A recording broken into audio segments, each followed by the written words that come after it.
Over the past several months, the Olympic story has been viewed as everything from idle fantasy to an epic for the ages. It was a potent cocktail of sports, politics, local impact, and global prestige. For the policy organization MassINC, the Olympics were a not-so-glamorous case study in planning, finance, and public opinion.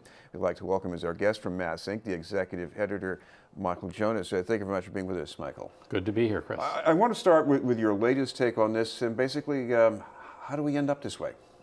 Well, I mean, what we saw yesterday was kind of the final chapter of what seemed to be kind of a slow death march that the bid had been on going back at least a few weeks. But I think that, in some ways it sort of died, the death of 1,000 cuts. There were so many things. One could go back to even the early days of it and see missteps that were made along the way. Obviously in the last few days, things started to really zero in on this question of the financial exposure that the public purse strings might be at, and that proved to be the end of it, as far as the mayor was concerned.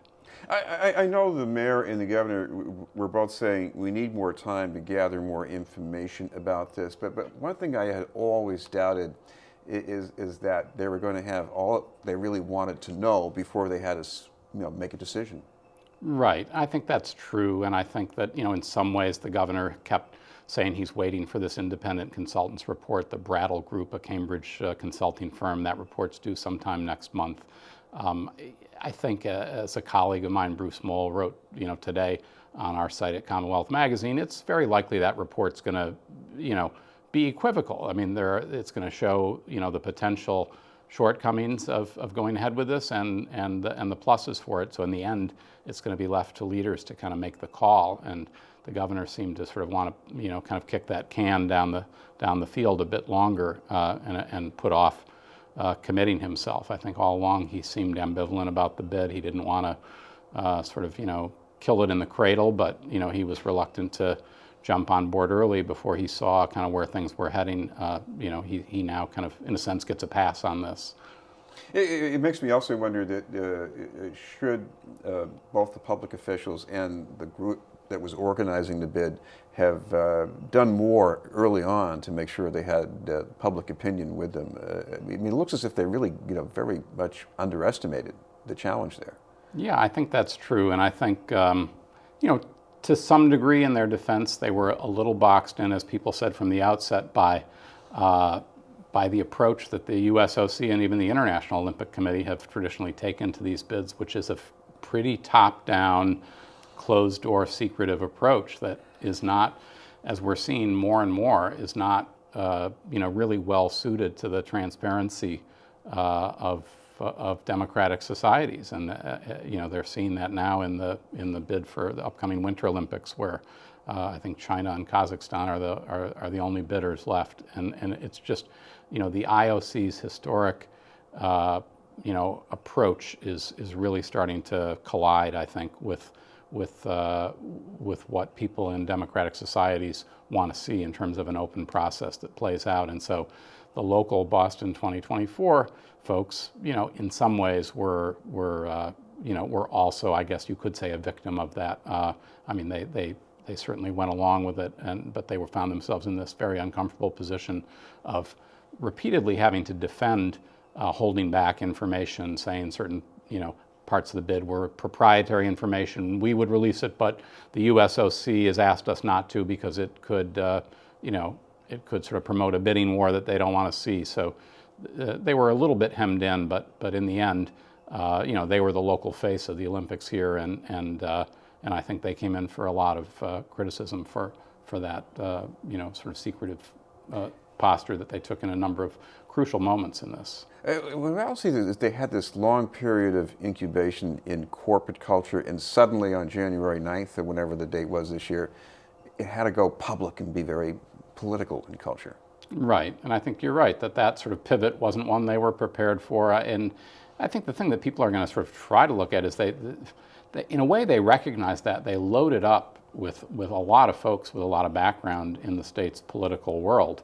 And again, I think there was some sense that you kind of arm up with as many top shelf folks as you could. I mean, that ended up extending, as we saw sort of, not to great benefit to the Boston 2024 committee that ended up including the former governor, Deval Patrick. But there were just all sorts of people from the political world who were there to try to help them figure out how you pivot out of that sort of, corporate boardroom planning phase to a public campaign in a way. But it felt like the campaign never really got off the ground. They were sort of always from the start almost on the defensive in terms of putting the message out there. And I think, as we've heard a lot about over the last 24 hours, they vastly underestimated this kind of nimble, grassroots, somewhat, social media, digital-driven opposition that was maybe a little bit unlike, what they were accustomed to in sort of traditional campaign mode. Well, what about the opposition? I mean, Mayor Walsh, I'm sure he's taking some heat for his comment about it's just 10 people on Twitter. I mean, there is only a limited number of people who really dig in and obsess over what's going on here on either side. So how much of an opposition really was there?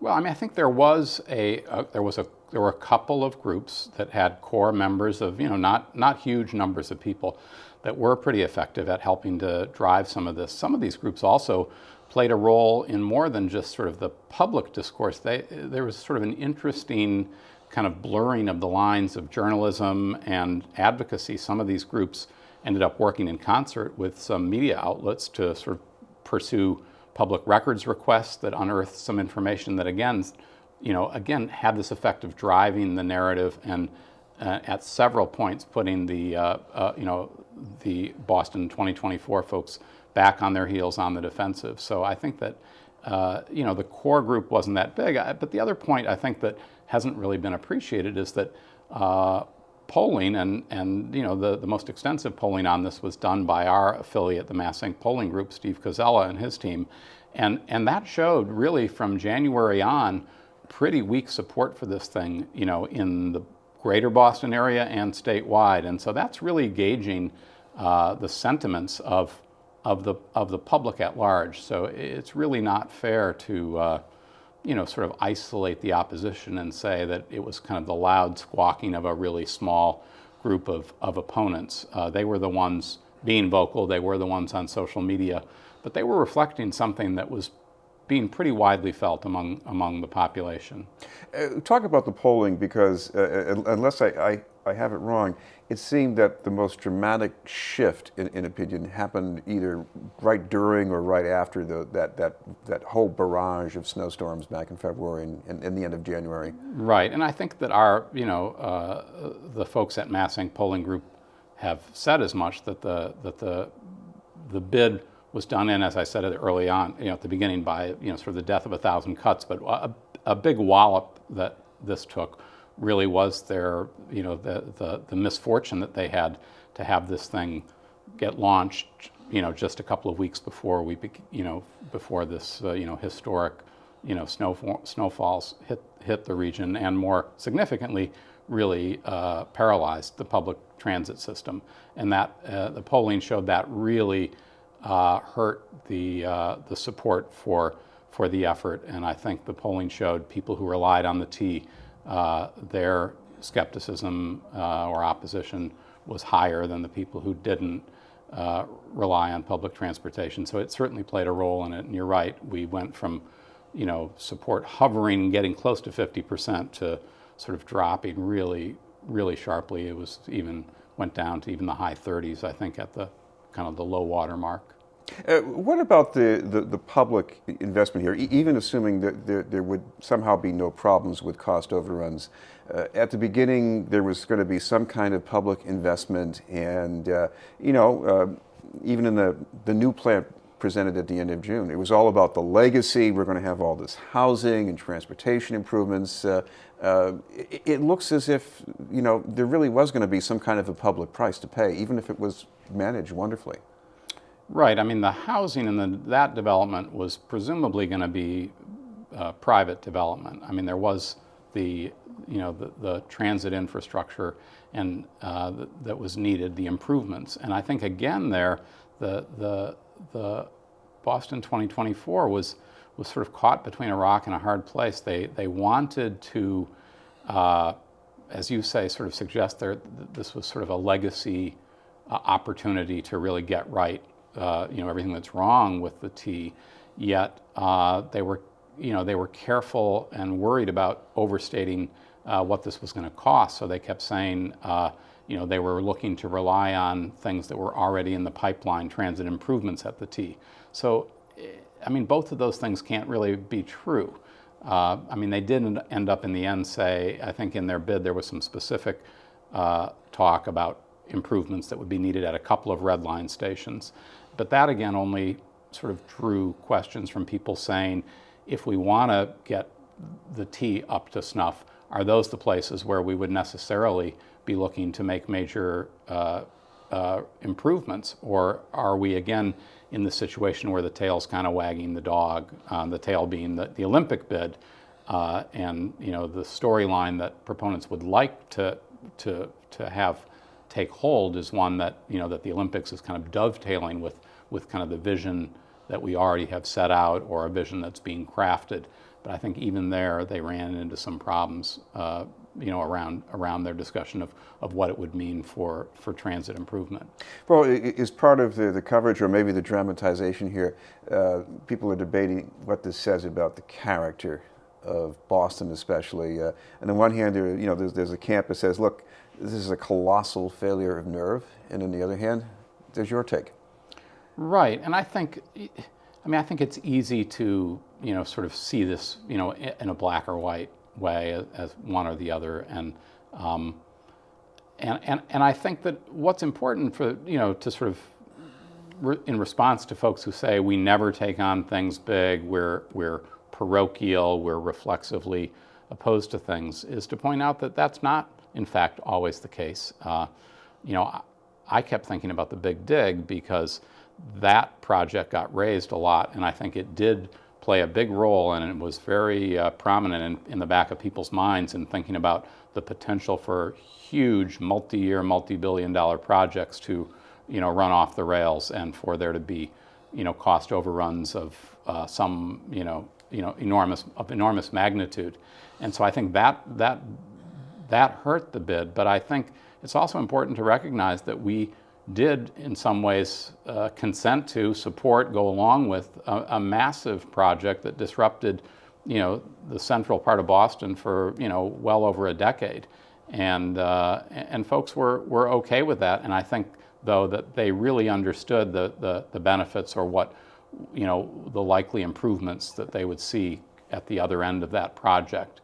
And so I think in cases like that, I think we're not so unreasonable. We're willing to make a calculation and see when something like that seems like it's well worth the disruption and the short-term